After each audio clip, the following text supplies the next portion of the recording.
I'm Al McFarlane. Welcome to The Conversation with Al McFarlane. I'm glad to be here and glad to have you along wherever you are. We thank you for your presence and your support for this program. Saying that, we invite you to connect with us across any of the social media platforms. We are streaming live at the uh, channel on YouTube of Black Press USA, the National Newspaper Publishers Association, and on the Insight News YouTube channel. We're streaming live on Facebook and on Twitter and LinkedIn as well. And whichever platform you're using to connect with us, we value that, value you. We want you to help us grow engagement and grow people connected to the program. How do you do that? Well, first of all, you subscribe. And if you subscribe at the Insight News YouTube channel, then send the link to somebody else you know, all your family, all your friends, all of your networks, and let them know that they are requested. Their presence is requested. We want to grow our subscription base. We have crossed our first 1,000 threshold. We're moving to the second 1,000. But as they say, the sky is the limit. The digisphere is the limit, meaning there's no limit. And we want to act like that. We need your help. We ask your help in helping grow the subscriber base for The Conversation with Al McFarlane. And today we're going to have a great conversation with two education, youth-oriented guests. My co-host today is my friend and colleague, W.D. Foster Graham. He's the books review editor for Insight News. W.D., welcome again, and thank you for being part of the team. How you doing, man? Hey, Al. Feeling great. Glad to be here one more time. And I'm still celebrating. Still celebrating what? Well, I just turned 72. Oh, look at you. 72. Well, you're still a young man in my book, and I appreciate you. You know, I was saying before the show began, giving you props, WD, kudos to you, because the things that you are doing when you host the show in my place, bringing on authors, it's just taking off and people love it. And so I want to thank you, acknowledge you for building the subscriber base and the interest, because you have a way of both curating and then attacking subjects of value, of interest, that you illuminate, and that in their own right illuminate the path of our community towards being better human beings. So, brother, hats off to you. Thank you so much. Love what you're doing. And thank you for being here with us, okay? Thank you, Al. I definitely appreciate it. Well, today we've got, as always, what I call a robust conversation. And I want to begin with our first guest, who is an author and who lives in Duluth. I didn't know that till a few minutes ago, but Lena Bee is an award-winning author. She's an expert in early childhood education and has over a dozen awards for her debut book, which is entitled NapTime with Imani and The Fox. And as a brilliant early educator, her writing focuses on social and emotional development, addressing adverse childhood experiences through poetic and captivating language. And with the background as an early childhood teacher and center director, she crafts stories and shares resources for teachers and parents to equip children with the essential pre-skills for kindergarten readiness. Her books often include lesson plans and activities for home and classroom use. Her work has been recognized internationally and, of course, across the United States. When she's not writing, she's nurturing flowers and trees on her tree farm and sharing her love of reading with children. Lena Bee, welcome to The Conversation. How you doing? I'm good, Mr. McFarlane. Thank you so much for having me. Well, please call me Al. And again, thank you for being here. And W, let me have you. I'll follow your lead in this interview. I always have questions, but again, this is a partnership here. Why don't you take the lead? Lena, it was definitely a pleasure to meet you at the Book Awards ceremony of Planting People Growing Justice. And it was just a joy to see you among all the winners and stuff, because you deserve the awards that you received. Thank you so much, Mr. Foster Graham. It was a pleasure to meet you as well. So my first question would be this. Okay. Hold it now. Lena, if you call me Al, you got to call him WD. Yeah, you get to call me WD. This is family, okay? Great. All right. All right. So my first question is going to be what inspired you to write children's books, and how do you believe it contributes to the promotion of literacy and diversity in literature? Well, I was a preschool teacher, kindergarten teacher, and I also worked in infant toddler classrooms for about 15 years. After that, I moved on to become an after-school program director and a center director. I soon retired and was tasked with homeschooling my grandchild. She was the oldest, and I spent so much time reading thousands of books to children. And every time I held a book, I said to myself, one day, this is going to be a book written by me, and it's going to represent all of the kids that are in this classroom, and they'll be able to learn from literature the way they're learning from it now, except I will be the protagonist to do that. And so in watching my granddaughter learn and sharing books with her, I began to write lesson plans. And the joy that came from her and what we did together with the books just encouraged me to do it more and to include lesson plans. Thank you. Definitely appreciate that. Now, which will segue into my next question. Now, in what ways does your book reflect the importance of representation in storytelling? And what was your approach to portraying diverse characters, Lena? Well, in reading those hundreds of books to children, I noticed that there was a lack of diversity, specifically young Black girls in literature. And so I was motivated to first have a female character that wasn't just a princess. My granddaughter was more of a scientific thinker. And while I would read books to her about princesses, she really wanted to be challenged to do more. She wanted to do experiments. She wanted to explore her environment. She wanted to see herself in books where children were doing scientific experiments. And that was few and far between. And so in my efforts to write using a young Black girl, I wanted to make sure that I wasn't just stuck in the princess mode. I really wanted to branch out and show that critical thinking skills and science and math and STEM activities were exciting for us as well. And that definitely shows up when I was reading it, particularly when it came to the different things she would visualize. Yes. Well, because Imani just couldn't get to sleep. Tell us about that. Because I was sharing earlier about what it's like to be maybe 3, 4, 5 years old and having that nap time. Yes, yes. Well, as a center director, I noticed that a lot of times there were children who just could not self-soothe themselves enough to go down for nap time in the middle of the day, especially if they were in a print-rich, colorful, exciting environment. All they wanted to do was to continue to be in that environment. And unfortunately, those kids who didn't go down for rest time kind of got a bad rep. And so because I want my books to concentrate on social emotional development and not just the cognitive skills that we think children need to go to kindergarten, because they need to be socially and emotionally prepared as well. I decided to start with what I saw as the number one problem and to help children navigate that so that they wouldn't have a bad rap.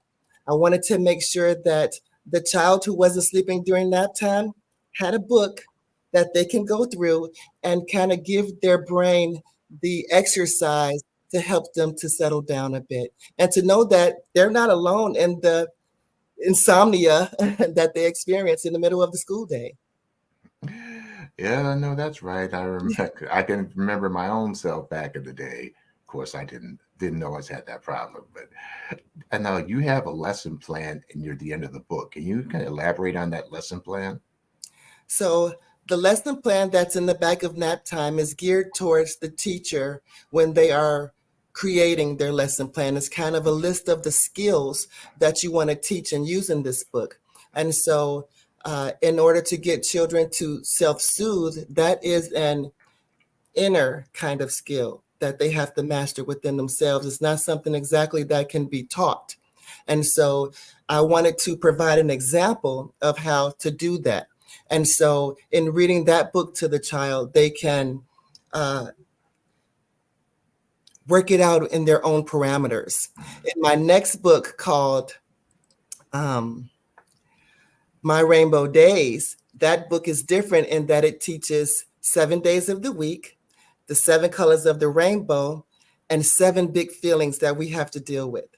So in the back of that lesson plan is a list of activities in all of the disciplines, such as cognitive learning, social emotional learning, even large motor skills. And it's a way to bring all of those things together just using that one book. Teachers can do a webbing and plan just about anything in the classroom. Oh, now you know I'm going to have to get a copy of that book, Lena. Absolutely. You know I'm going to have to get a copy. So reactions from readers and teachers who have read your book, you know. Yes. So I was fortunate to read to a group of children at prospective charter schools in Chicago. And that was an amazing experience. The teachers really enjoyed being able to see how to use a book in lesson plans. But there was a time when I went to the Alliance for Progress Charter School in Philadelphia, and I read to a group of kindergartners. And I was reading the book and soliciting a response from the children and saying, have you ever done this activity? And one of the little girls stopped me and she said, wait, Lena Bee. Hey, what? That little girl looks exactly like me. It filled me because that was my purpose and intent. And I think that the fact that she saw herself in that book was just amazing. And I touched my nose because that's exactly what I wanted to receive from the book. And also some of the responses from the awards that I've won, I was really, really surprised. I won the Wizard Award, and that is an organization based in London. And even in London and Paris, they could take a book like this that probably they would have never thought, but still appreciate the story and what it does for children and the social and emotional learning that can go on with it. So That's thank you, and that is most appreciated. Now, given that we talk about looking for images and books that look like us, tell us something about your history. My personal history? Yes. Well, I am a twin of a 14-year-old mom, and my mom had 3 children by the age of 15. So we come from very humble beginnings, but we come from a home that understands that education is the key. And so although my mom was young, she stressed education in every aspect of our lives. And so my mom, who didn't graduate from high school, got her GED, but still went on to get her master's in education. And even though she tried to move away from teaching, the teaching field just kept pulling her back. And so I get it honestly. There are several teachers in my family, my grandmother, my aunt. I have 4 aunts on my grandfather's side of the family.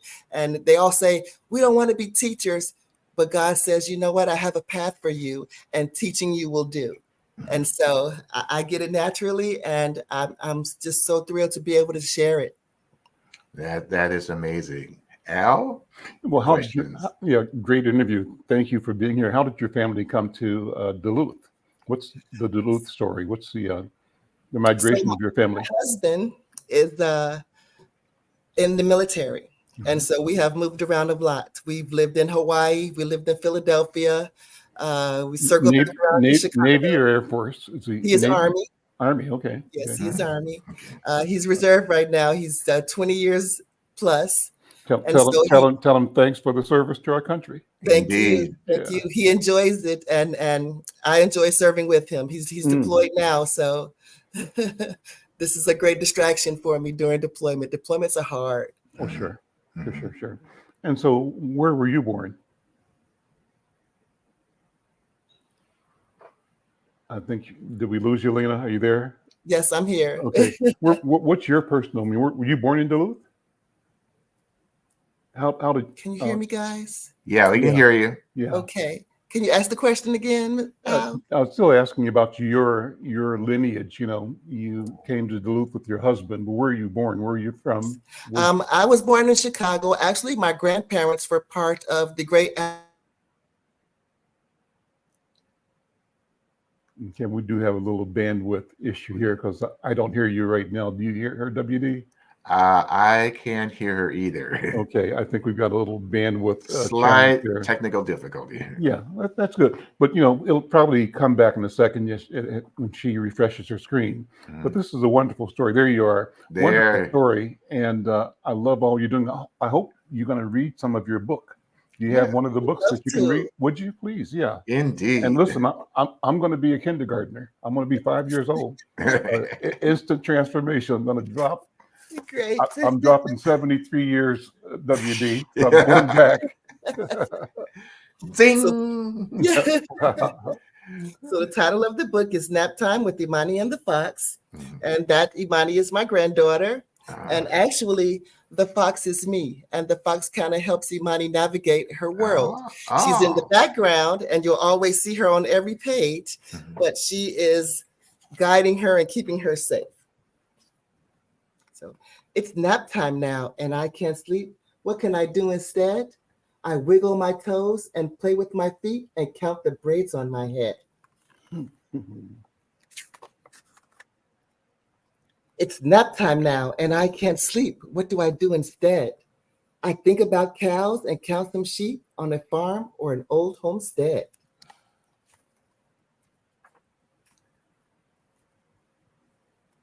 It's nap time now, and I can't sleep. What do I do instead?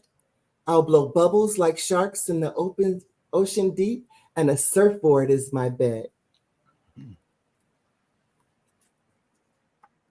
It's nap time now, and I can't sleep. What do I do instead?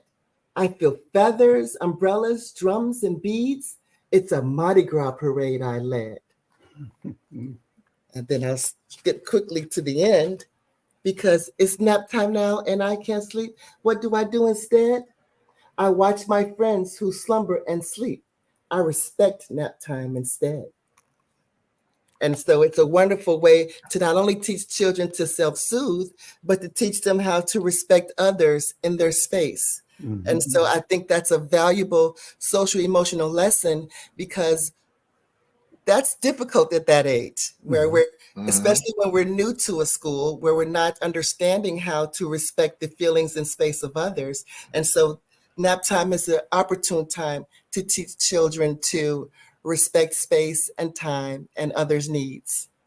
Well, Lena Bee, in your notes to us, you listed your inspirational quote. You said, "Be awesome, be amazing, be you." That's a great quote. Tell us about that. So I use the name Bee because it stands for Brilliant Early Educator. Hey. When I go out to do professional development in preschools or even to read to children, I make sure that I acknowledge all of the brilliant early educators in the room. And I have us all buzz like bees so that we can remember that, like the bee, it's our job to pollinate these flowers. And the bee is so important in the world. Without bees, we wouldn't have food. And so I want teachers to know that without brilliant early educators like them, we couldn't build the foundations in children that we need to build to send them on to the world. I wish everyone knew how important the infant, toddler, preschool, and kindergarten teachers are because they're instrumental in building the foundations of our world. Where are we now as a culture and as a community? When I grew up, like I said, WD and I are, I guess we're baby boomers, WD. Yes. And our school experience was we had teachers that were also our neighbors. Yes. I'm sure this is your story too. I'm talking about me growing up in Kansas City, but the teachers lived around the corner, up the street. They lived, somewhere. They went to the same church. They shopped at the same grocery store, at the same barbershop. We saw them all the time. I remember, speaking of you as a military family, I just remember Mr. Cunningham, I believe, on my block was a sergeant in the National Guard, and every year when the National Guard organized for their 2-week summer training, they had trucks, and convoys rolling through the neighborhood, because it seemed like all the black men of that generation were military men. But there was a sense of wholeness in that community, and Yes. school was at the center of it. Our teachers were at the center. Where are we now in terms of education and our duties to our children for creating an environment in which they feel and know the truth about their own brilliance and their potential? I think we are growing. I think we have come a long way, and I think we have an even further way to go. Specifically in early childhood, it's become more and more expensive. And while we are still fighting for teacher salaries and to come up to the norm with other like elementary school teachers, we still have a fight in us. And so my students used to think that I slept at the school. And when they left, I went to sleep and I got up before they came, but I stayed in the school because communities are so much bigger now. You might have children that come from miles and miles away that don't live in the same community as you. And it's a little harder to make those connections. And so, we have to let kids know we don't live here. We come and go. But I think that the brilliant early educators that choose the field of early childhood still don't choose it for the salary. We don't choose it for the income. We choose it for the outcome. And as with children, that outcome will always outweigh any other benefit or compensation that you can get from the field of early childhood education. What's the proper role or relationship that we should be nurturing between our children, our families, and books? I have a collection of books, and I see WD's got a collection behind him there. Love books, love to read. Obviously, he does, and he writes, and you write books. How do we nurture and grow this sense of wealth that owning a book and owning a library means, and as something that can be bequeathed to future generations, just like currency or other assets? What do you think? Well, I believe that what we do best, we do in habit. And so if we are intentional with children, even as early as infants and toddlers, reading to children while they're still in utero, reading to children as soon as they're born, sharing books, the first book you give a child, they'll probably rip to shreds, but that's what we want, because then we can see how we put it back together. And then those stories, I really encourage every brilliant early educator to write a story, because in them are the real stories of the children that they care for. And so I think that exposing children to books, especially books that represent them, is the way to get them to love books. I think that's why, even having a young mom, the one thing she did was read to us. And there are states in the United States where the prerequisite for a child to enter kindergarten is that they be able to open a book and turn the page. And so something as simple as that is to encourage parents to please give your child a book before they come into our early childhood settings, because we want to make sure that we're sharing that joy. And if you notice that there are read-alongs like on the internet and YouTube, and you can actually hear the sound of the page turning. And that is the specific thing for the brain to target, like, yes, what's next? What's coming? What's going to be in the end? And as long as us brilliant early educators are modeling the joy, because when I pick up a book, I'm like, oh my gosh, kids, this book is amazing.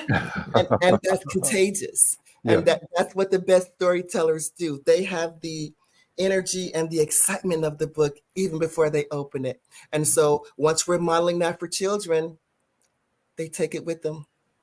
I grew up in a house where my dad would have me at the kitchen table every day reading the daily newspaper. And not only did I get practice every day at reading the paper and understanding what I was reading. But I got motivated because I got praise from my father. He would say, "Oh, Al, you read so well. I love the way you enunciate. I love the way you pronounce it. You do? I'm beaming, right?" Yes, And yes. so it's not a wonder that I'm in love with words and in love with reading, and that I'm in the newspaper business because I was encouraged and invited to develop in that train or that stream of thought. So I think it's important, and I say to the book writers to don't leave us newspaper people out. We need to get our children and families into reading, and not just reading online. I agree. Technology is great, the machines are great, but there's something about turning the page that you described, the tactile element of engaging with a product, a paper, Yeah. a book, a canvas, that is critically important. So thank you. Let me expand the conversation now and bring in another guest who is equally committed to the development of our children and of our families and our communities. Our next guest is Tamara Pinckney, and she's the National Convention co-chair of Jack and Jill of America Incorporated's 46th Biennial Convention.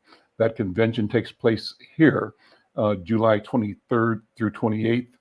She's been a member of Jack and Jill for 13 years and has served in various leadership positions within the organization.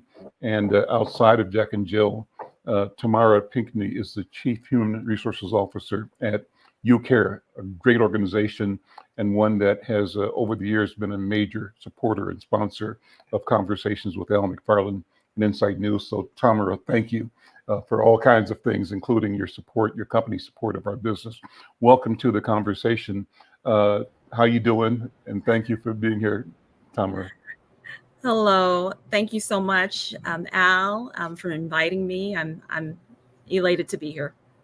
Well, we're elated to have you here, and it's always good to, let's start with Jack and Jill 101. And I think this is an appropriate segue from this conversation about children reading. So tell us about Jack and Jill and its unique and powerful role in the development of young people. Sure. So Jack and Jill of America Incorporated was founded in 1938 in Philadelphia, Pennsylvania by a mother named Marion Stubb Thomas. And she had a mission not only for her children, but all children, to nurture African-American children to be future leaders. And so with that said, we've grown since 1938, and we are now considered one of the largest African-American family organizations in the nation, with 262 chapters and 70,000 families that are participating in engaging programming to help nurture our children. We have several notable individuals that have been members and children who in Jack and Jill, including Ronald H. Brown, he's former Commerce Secretary, Lynn Whitfield, actress, and Prentice Penny. Some of you might know him. He was behind Insecure. So he's a screenwriter, producer, and director of that HBO series. So we're very happy to be a part of this upcoming national convention, and very happy to be in Minneapolis next week. And so why did you join the organization? What brought you into Jack and Jill? Yes, I joined Jack and Jill because I wanted something more for my son. He's 17 years old now, but when I joined, he was 4 years old, young Black boy, growing up and experiencing things. And I wanted to provide him with experiences and exposures that normal children of African descent do not have. And so his best friend's mom at the time wanted to join Jack and Jill. And I said, wouldn't it be great if the two best friends could join together? And so I joined, and I've got such a return on investment for being a part of Jack and Jill. And I've seen him grow so much. He's done debate. He's, been able to attend theater, just have those experiences and exposures, understand the political process, do community service. And he's gained a real sense of camaraderie and friendship with other teens. I'd say now he's a teen that look like him. So we have teens in Minneapolis and the whole Twin Cities that might go to private schools and do not see themselves every day. And so they know that when they come through and participate in Jack and Jill programming, they're seeing each other. There's that bond that's developed. And among moms, we all have a similar need to want the best for our children and to help provide them with, the essentials that they need to become independent citizens and grow. And I would say, some of these moms have become some of my best friends throughout because we've seen each other's children grow, and it takes a village. Indeed. Amen. Yeah. Oh, question. Why Go was ahead. Minneapolis chosen for this year's convention? Well, Minneapolis, we're in the Midwestern region of Jack and Jill. And so Minneapolis normally is not thought about. We always think of Chicago and the bigger cities. And so Jack and Jill decided intentionally to highlight Minneapolis because there's a lot of things to do here. I mean, not only is it the birthplace of Prince, but we also have been the center point of a lot of things that have happened, with George Floyd. And so it was time, long overdue, for Minneapolis to host this convention so that we can showcase who we are and what we do. And I'm very proud that they selected where I'm currently living, and that, the two chapters that are here, the Minneapolis chapter, which is the oldest chapter in Minnesota, and the City of Lakes chapter, which is the chapter I belong to, we can host, along with the Midwestern region, all the great things that we're doing. And it's important to note, one thing I didn't say is that Jack and Jill of America Incorporated is made up of 7 regions. So the Midwestern region is just one of those regions, and we have regional directors for each one that report up to our national president, Cornisha McGill-Brown. So for the Midwestern region, our regional director is Lindsay, Regional Director Lindsay, or Deidre Lindsay, as I call her. Any special events? What goes on during the convention here in Minneapolis? Well, we conduct the business of Jack and Jill. So when I say the business, that means, we look at our current bylaws, we make revisions. We also vote on new officers, new national officers. And again, as I mentioned, our national president is currently Cornisha McGill-Brown.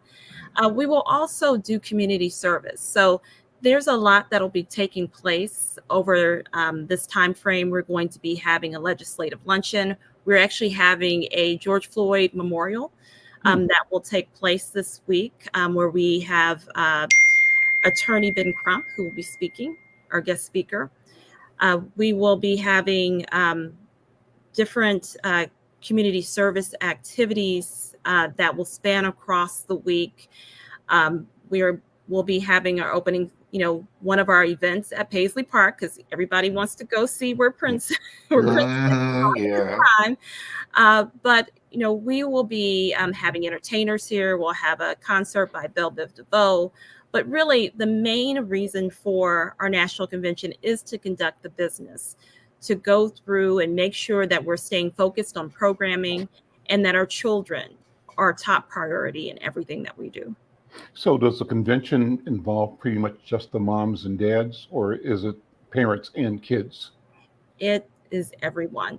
Okay. But this is mostly a mother's, this is time for the mother members to come together and get the work done. But there'll be over, I'd say, 1,800 individuals in attendance. So that includes mother members, associates, which are past mother members who've graduated out. And what that means is their children are now in college or beyond. We have some fathers coming, children, teens are coming. We're providing childcare for them. And we also have a special alumni track this year. So we're bringing back those recent graduates out of Jack and Jill to come back, have reunions, socialize, network, and really, continue to give back to the organization. And which events are open to the public?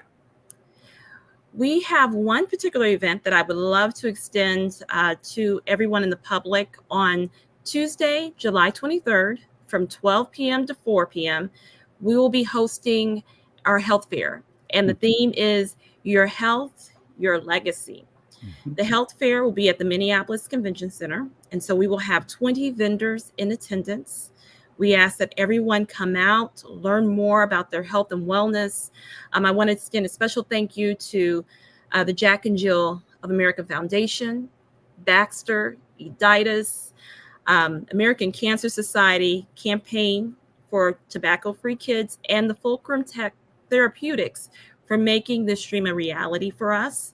We will also be doing a blood drive. So if anyone is interested in donating, I ask that they visit the Red Cross Blood, redcrossblood.org, and enter the code JJ Convention, and they'll be able to schedule an appointment, come out and attend, and learn more about these wonderful organizations supporting health and wellness, as well as more about Jack and Jill.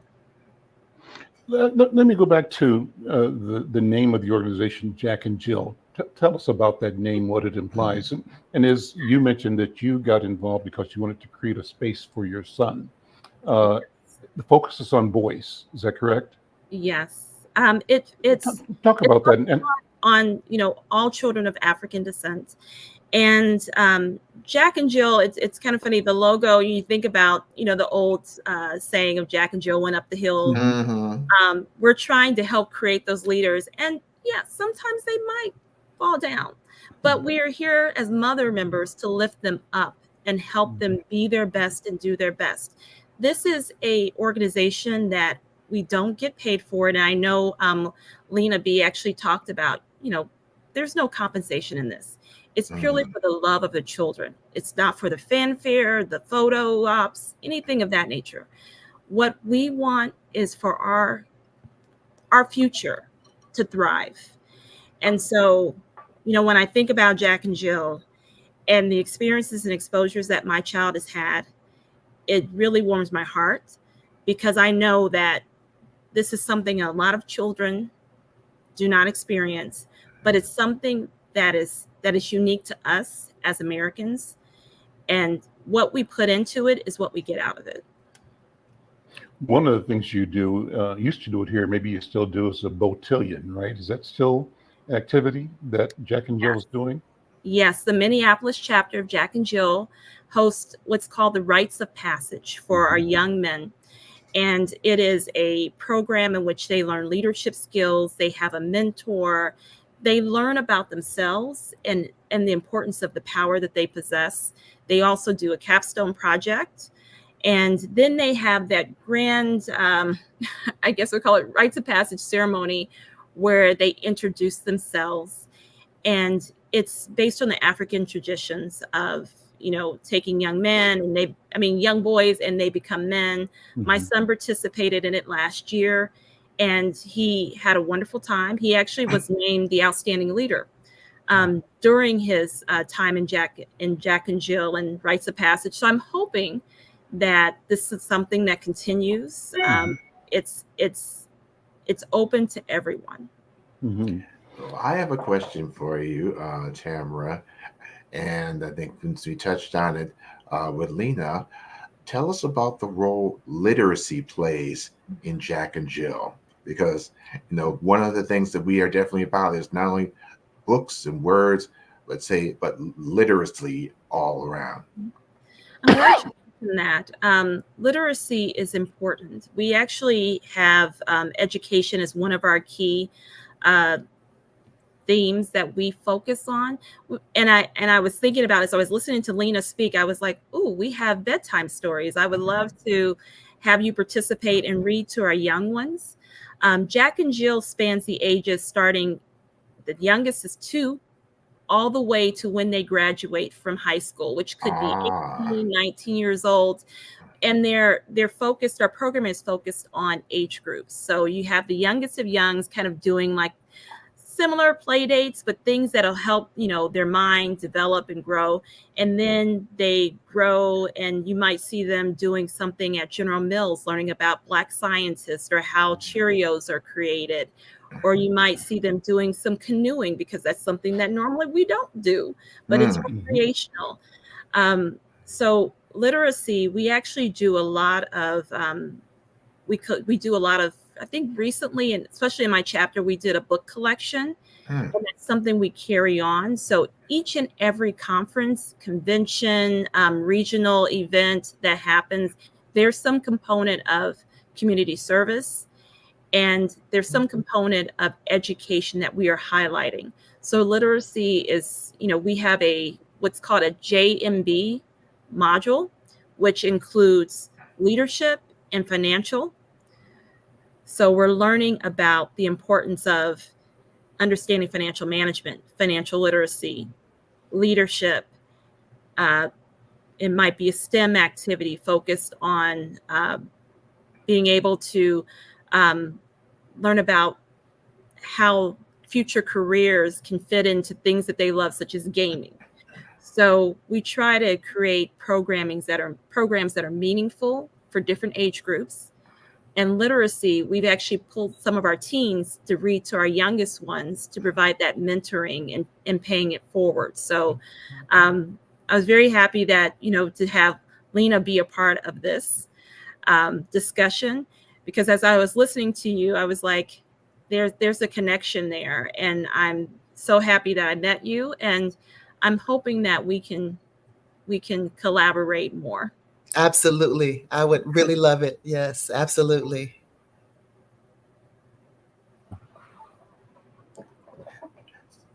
A question I had also about says Lena and Tamara. Okay.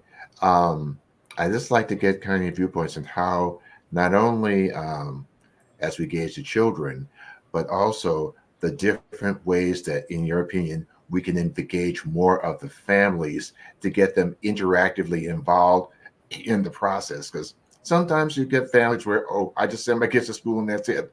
But the parents aren't engaged.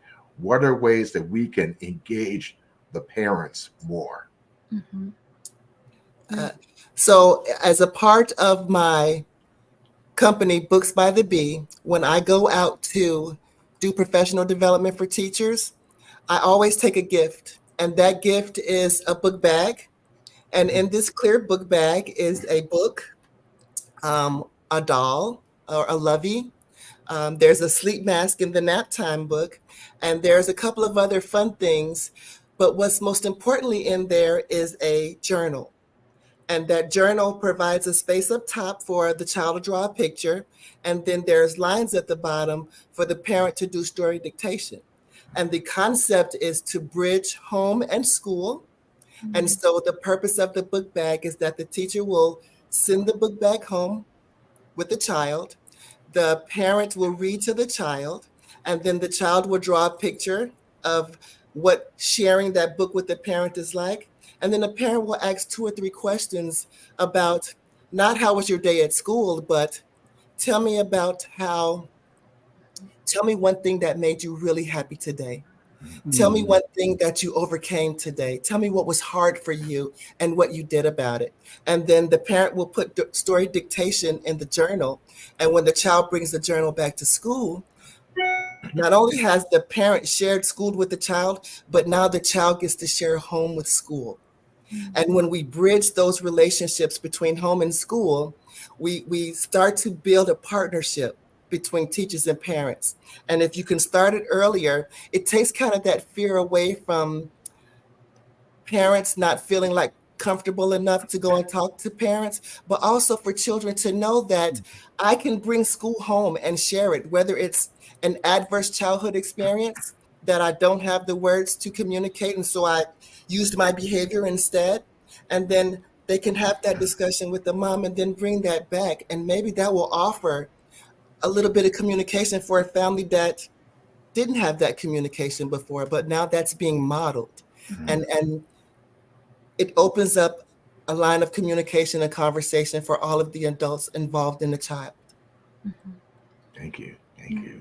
And that's precisely what Jack and Jill does as well, as a group, yes, as an organization. They create that space, that environment, and some systems, some processes, Yes. And I will say, as a mother's organization, each mother member owns the experience where they are part of the programming. So they plan the programming as a group, and then mothers actually are the hosts of the programs that are established. So we might have programs that expand throughout the year.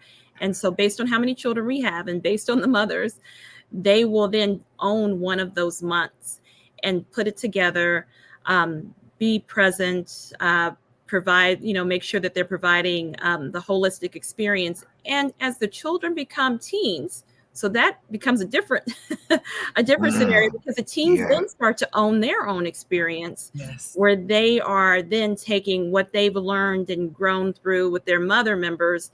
The mothers become advisors. So the teens plan the programming, the mothers advise, kind of telling them, hey, you're on track. This is exactly what you're supposed to be doing. Or wait a second, let's pull it in a little bit. But, they have a wonderful time. And as a teens, they also have a teen leadership conference that they participate in at the very end of the year, where they celebrate their successes with mothers and fathers chaperoning them and making sure that they are having some safe and healthy activities. But it's, really, Jack and Jill is a way for the parents to engage. Even though it's a mother's organization, we also have Father's Auxiliary that plays a role in helping to watch over their children and provide that support that's needed. Indeed, indeed. So Tamara, I see there's a quote that you have. It says, what you are is God's gift to you. What you become is your gift to God. But before I ask you to expound on that, let me give a little shout out to one of our regular viewers, Michelle Delicious Delights, because her late mother-in-law was part of Jack and Jill. So Michelle, shout out. And so Tamara, if you expand on that quote. It's, I always, and I also say, what is, the quote of what is,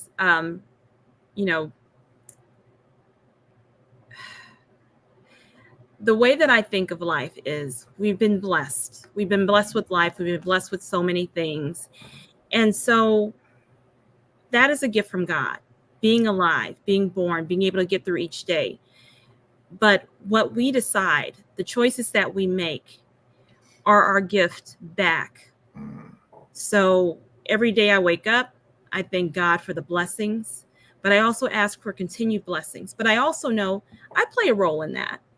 So, as I'm asking for those blessings and watchful eyes over me, I know that if I don't actually start walking or moving, stand up, that those blessings are not going to come. So every day I think about what can I do to be better, to do better, for myself and for the ones that I care about. So that is, when I thought about the quote that you asked me about it, I said that's the quote. Each day I try to get better. We're not going to be perfect. Right. But as long as we're still working on our masterpiece, we're still in success mode.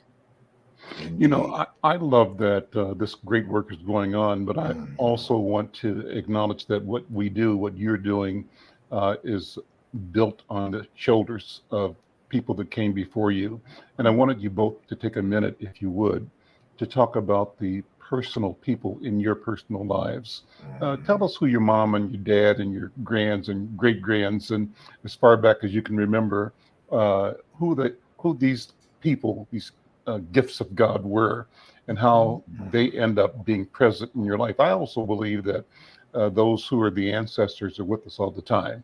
They never leave us. And so let me get a sense of your sense of lineage that has flowed into you.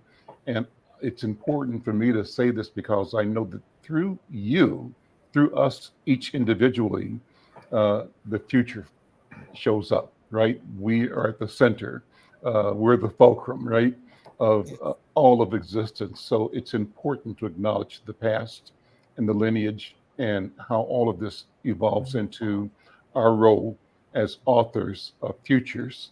And our job is to be writing futures in which our people win.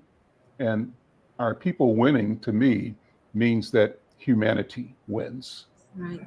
It's not that somebody has to lose. It's about how do we create situations in which human beings become the best human beings that they can be, that they're meant to be.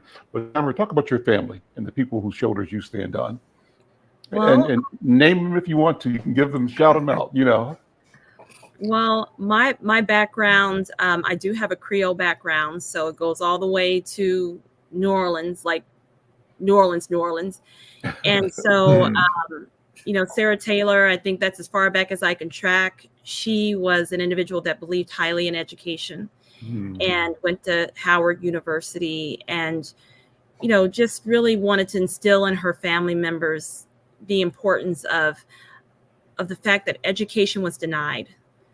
So it's important that we learn as much as we can so that we can understand. But, more recently, I also have a lot of matriarchs. I have my great grandmother, Christine Hutton. I'm also from Kansas City. So I heard you say that. My grandmother, her name was Joyce Ann Harper. And she was an activist working for the Urban League. She also was one of the people that helped to start UMA. So she was one of the people that kind of backed it, as it was growing, and Blacks in Media became something that, the reason why, minorities in media exist today is because, of people that supported that catalyst, and she was one of those. She had her big afro. She did her speeches, and she also tried to find women in women roles that were non-traditional. Yes. And my mother, Christina Harper, she actually lives with me now, so I don't know if she's watching, but she was always the quiet one. Quiet and calm, and everyone kind of knows and likes her. But my grandmother taught me the go get 'em attitude. My mother taught me the give grace. Yes. So I stand on, their shoulders and the shoulders of others that I've seen, that have done such great work, and I see them. We don't all the time, they don't have to be related to us. That's right. To see them. That's right. And so the hope is that, as our futures grow, they see us and they replicate us and they carry it on generations after us, because it's important. We've come too far not to want this legacy to continue. And I think I will also plug in, as I said that, it reminded me, I was supposed to say the theme of the convention. So the theme of our convention is, let me look at it. I haven't been looking at my notes. It's celebrating a masterpiece of life, love, leadership, and legacy. I think we've got a flyer saying the same. Once you put the flyer up, Cooper, you got it. There we go. So it was very intentional for our national president to have that theme. Okay, and then here's the promotion on the community health fair as well. I was going to ask you, you mentioned Kansas City. I'm a native of Kansas City. Maybe you know that. I'm not sure. What neighborhoods did you grow up in? Huh? I heard you say it today. Yeah. What neighborhoods did you grow up in? So I was born near the plaza at St. Luke's Hospital. I went to school on the Kansas side at Sumner Academy, but my family lived off the 18th and Vine. That's my old neighborhood. Okay. Yeah. So you might know some of my family members. So if you know any Harpers, Ellingtons, Huttons, we're all one and the same. And well, I think we're probably all from the same neighborhood, and that's great. Yeah. And we might be relatives. You said Huggins, right? You said Huggins? What did you say? You said Huggins? Yes. There's Huggins in my family, so I think you never know. You never know. No, never know. Lena, how about you? What's your whose shoulders are you standing on? So, like I mentioned earlier, I come from a family of teachers. My mother's a teacher. My grandmother's a teacher. I have 4 or 5 aunts who are teachers. But also, my maternal grandfather can trace his roots back to the ship that they got off of. And his mother was a kindergarten teacher. Mhm. So my great-great-grandmother was a kindergarten teacher. Mhm. And my grandfather would write, and he wrote poems, good poems, exciting poems, bad poems, anything that was a poem in his head. And he was the kind of man where if he saw you and appreciated meeting you, he gave you the gift of a poem. Mm. But my Wow. grandfather was born in the 20s. Mhm. Yet, out of all of the hundreds and maybe thousands of poems that he wrote, he wasn't published until he was in his 70s. Mm. And that speaks to a time when we weren't published, Mhm. when our work wasn't valued, when it was difficult to Mhm. get published. Mhm. And so now the ease that I published my book, it was not easy. It was a chore. Finding the right people, finding the right illustrator to bring Mhm. out the representation I wanted to bring wasn't easy. And so I know that every time I get an award for my book, I thank my grandfather because it Yes. is his broad shoulders that I stand on, knowing that he couldn't get published. And now Mm. today, not only can I pay a vanity publisher or publish myself, but for him, those opportunities weren't extended. And so for my great grandchildren to be able to read not only my grandfather's poems, but books that I plan to publish, and I plan to publish many, just brings an excitement and a joy that I hope that he's watching and enjoying with me. I'm sure that he is. Very Tamara, broad. what's the future hold? Let me ask you just to suspend whatever and put your mind and your spirit into 100 years from now. What do you see? So not only will I have the Imani and The Fox series, but I have 7 grandchildren, and I Mhm. intend to use each one of my grandchildren in a series. So the next series I have is a girl named Ladybug. Mhm. And Ladybug is a story about a girl who gets a bonus mom. And in having a bonus mom, she gets all these feelings. And as a young child, she really doesn't know how to navigate those feelings. And so she's going to teach us how to take these big feelings and work in the world with them. And so in 100 years, my great, great, great, great, great, great, great, great, great, great, great, great grandchildren will be reading my books to their children, Yes. learning how to navigate the world, whatever the world is going to be like then, Mhm. based on what we know now. Because I believe a foundation is a foundation. Mhm. Same question Same question. now. Jack and Jill has. Mhm. Yeah, Jack and Jill. Go ahead. I see Jack and Jill celebrating many more milestones. We I want us to thrive, and I want us Mhm. to be able. We're doing our history book, and so I want us to be able to look back at the history book and be able to have multiple history books and multiple young children who we've instilled in being, in roles that far surpass us. So Yes. you never know. The next president of the United States could be a Jack and Jill child right now. They have aspirations and they know that, you know, they can do anything if they put their mind to it. Amen. WD, final thoughts?